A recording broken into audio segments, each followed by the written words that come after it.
चालू कर दें।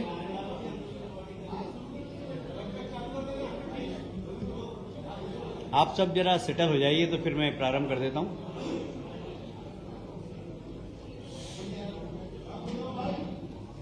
नमस्कार।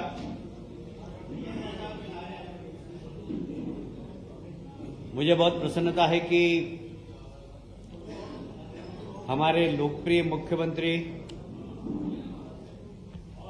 डॉक्टर मोहन यादव जी के नेतृत्व में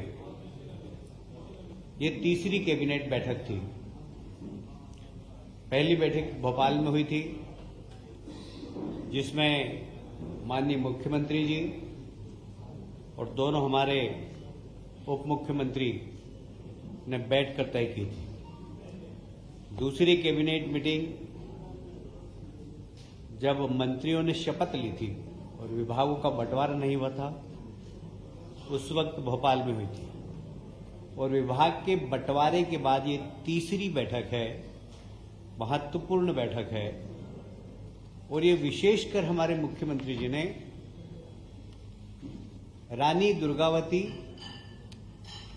और रानी अवंतिकाबाई लोधी के प्रति अपनी श्रद्धा समर्पित करते हुए जबलपुर में आयोजित की है। दोनों ही महान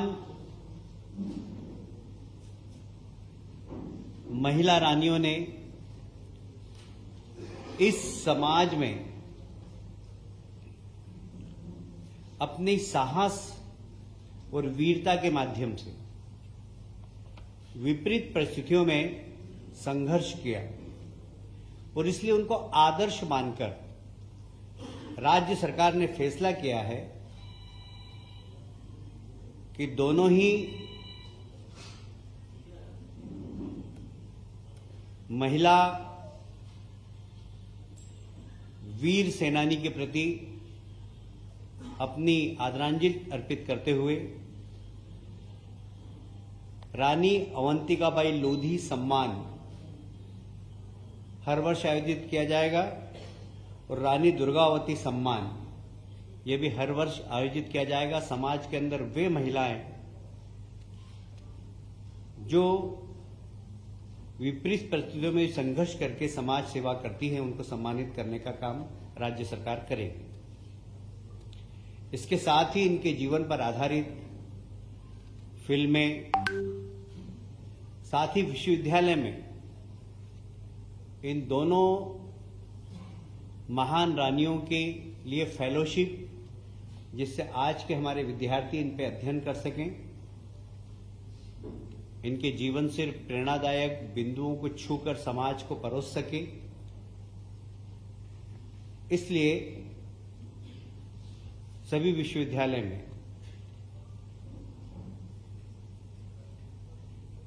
विद्यालय और महाविद्यालय में पाठ्यक्रम में इनके जीवन की प्रेरणादायी विषय भी समाहित किया जाएगा। आप सभी जानते हैं, संकल्प 2023 ये हमने चुनाव के पहले जनता के बीच में पेश किया था और ये कहा था कि ये संकल्प भी है और मोदी गारंटी भी है। और इस मोदी गारंटी का सबसे महत्वपूर्ण बिंदु जो कि समाज के अति पिछड़े वर्ग से आते हैं, हमारे आदिवासी भाई जो तेंदुपत्ता तोड़ते हैं,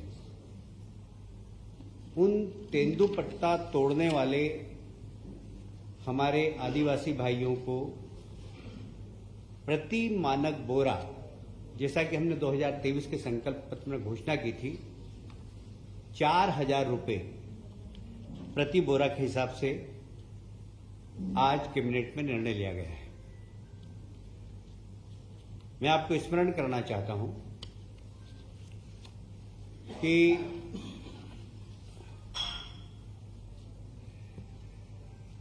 पहले ये 3,000 प्रति मानक बोरा थी, 2013 में 1250 प्रति मानक बोरा थी, हमने इसको बढ़ाकर 3000 की थी और आप अब 4000 कर रहे हैं। इससे राज्य सरकार को लगभग 165 करोड़ रुपए का अतिरिक्त भार होगा। एक और महत्वपूर्ण योजना, आप सभी जानते हैं, हमारे देश के प्रधानमंत्री के आग्रह पर पिछला वर्ष सारी दुनिया ने मिलेट्स वर्ष के रूप में मनाया और हमारे यहाँ के मिलेट्स को सारी दुनिया में प्रचारित करने का काम हमारे लोकप्रिय प्रधानमंत्री माननीय नरेंद्र मोदी जी ने किया है। मिलेट्स को श्री अन्न की नाम से माननीय प्रधानमंत्री जी ने इसको प्रचारित किया है और इसके लिए भी एक महत्वपूर्ण योजना रानी दुर्गावती श्री अन्न प्रोत्साहन योजना, यह एक बहुत महत्वपूर्ण योजना है।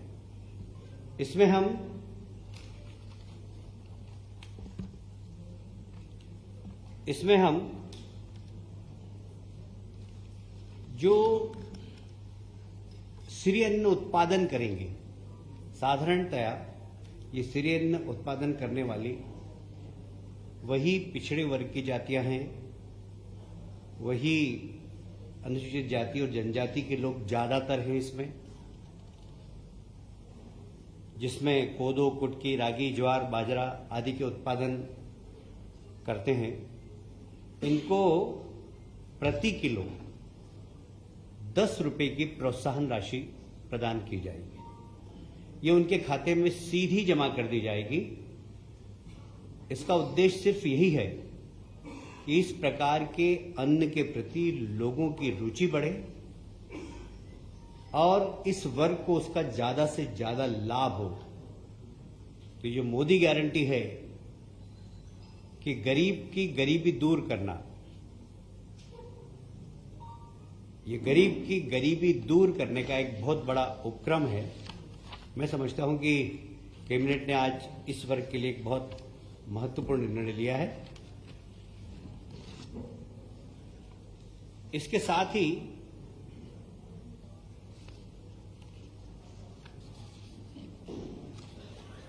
आप जानते हैं कि 2003 में हमारे प्रदेश में जो सिंचाई का रकबा था वो लगभग 7 लाख हेक्टेयर के आसपास था। आज लगभग 45 लाख हेक्टेयर के आसपास है। हम इसको आने वाले समय में 65 लाख हेक्टेयर तक ले जाने की कोशिश कर रहे हैं और इसी को ध्यान में रखते हुए आज 32,000 करोड़ की सिंचाई योजनाओं को अनुमति प्रदान की है। सड़क के मामले में भी मुझे याद है 2003 में मैं पीडब्ल्यूडी मिनिस्टर था। इस प्रदेश के अंदर मात्र 60,000 70,000 किलोमीटर सड़कें थी, वो भी गड्ढे वाली। सिर्फ मध्य प्रदेश में एक देवास बाईपास ऐसा था जिसमें एक भी गड्ढा नहीं था, बाकी सारी सड़कें गड्ढे वाली थी। आज की तारीख में हमारे पास 5,11,000 किलोमीटर सड़कें हैं, जिसमें कि अधिकांश में गड्ढे नहीं हैं। ये एक बहुत बड़ी सड़क की क्रांति भारतीय जनता पार्टी की सरकार ने पिछले 20 वर्षों में की। इसको और आगे बढ़ाते हुए मध्य प्रदेश की डबल इंजन की सरकार, केंद्र सरकार के सहयोग से लगभग 4,500 करोड़ की सड़कें और बनाने का निर्णय आज की मंत्रिमंडल की बैठक में लिया गया है। ये इंफ्रास्ट्रक्चर प्रदेश का बढ़ाने की दिशा में एक बहुत बड़ा कदम है। और कुछ आप सभी जानते हैं कि लगभग 100 वर्षों से ग्वालियर में ग्वालियर व्यापार मेला लगता है। ये सिंधिया राजघराने ने प्रारंभ किया था। वो लाखों की संख्या में वहां लोग आते हैं। उद्योग मंत्री था तब मैं, देश तो ठीक है, आसपास के राज्य राजस्थान और उत्तर प्रदेश से भी लोग आते हैं। इस बार फिर से हमने ऑटोमोबाइल्स में 50% विक्रय कर पर छूट देने का निर्णय लिया है। अभी तक एवरेज यहां पर 500 करोड़ के आसपास का व्यवसाय होता है इस मेले में, जिसमें लगभग 300 करोड़ का व्यवसाय सिर्फ ऑटोमोबाइल्स का है। और ये सेंट्रल इंडिया का बहुत लोकप्रिय मेला है। इस मेले को प्रोत्साहन देने के लिए हमने विक्रय कर में भी लगभग 50% की छूट देने का काम किया है। इसको भी नहीं करना।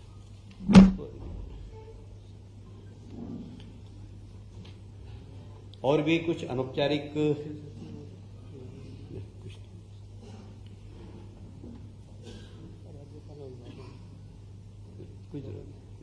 No need. इसके अतिरिक्त कुछ हमारी अनौपचारिक चर्चाएं भी हुई है। प्रदेश के विकास में हमें क्या क्या करना है, सारे मंत्रियों की भूमिका क्या हो। जैसे प्रधानमंत्री जी की जो मोदी गारंटी रथ निकल रहे हैं, भारत विकास संकल्प रथ जो निकले हैं, उसकी एक प्रोग्रेस रिपोर्ट पर भी बात हुई और मुझे कहते हुए बहुत गर्व है कि वह हमारा रथ अभी मध्य प्रदेश में बहुत तेज गति से चल रहा है। और अभी एवरेज लगभग हमारी 40% यात्राएं कंप्लीट हो गई है, जिसमें जनता का बड़ा प्रोत्साहन भी मिल रहा है और लोगों को जन कल्याणकारी योजनाएं, गरीब कल्याण की योजनाओं का लाभ भी दे रहे हैं। जैसे आयुष्मान कार्ड बन रहे हैं वहां पर गरीब कल्याण की जितनी भी योजना है राज्य शासन की, प्रदेश सरकार की, हम सबके फॉर्म भरा रहे हैं। और ये बड़ा लोकप्रिय रथ गांव-गांव में जाकर गरीब कल्याण की योजना से जो हितग्राही हैं, जो वास्तव में इसके हकदार हैं, उनको हक देने का काम कर रहा है। बहुत बहुत धन्यवाद।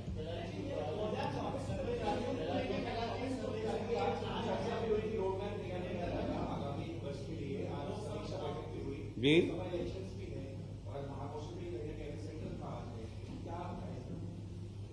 क्या क्या कहा आपने?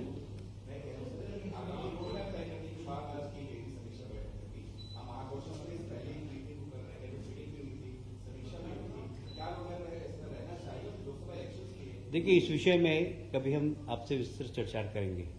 आज मेरा काम इतना ही था कि मैं कैबिनेट की ब्रीफिंग आपको दूं। जो कैबिनेट की मैंने ब्रीफिंग दी, इससे संदर्भ में आपको कुछ प्रश्न हो आपके पास तो पूछ सकते हैं। पूछेंगे तो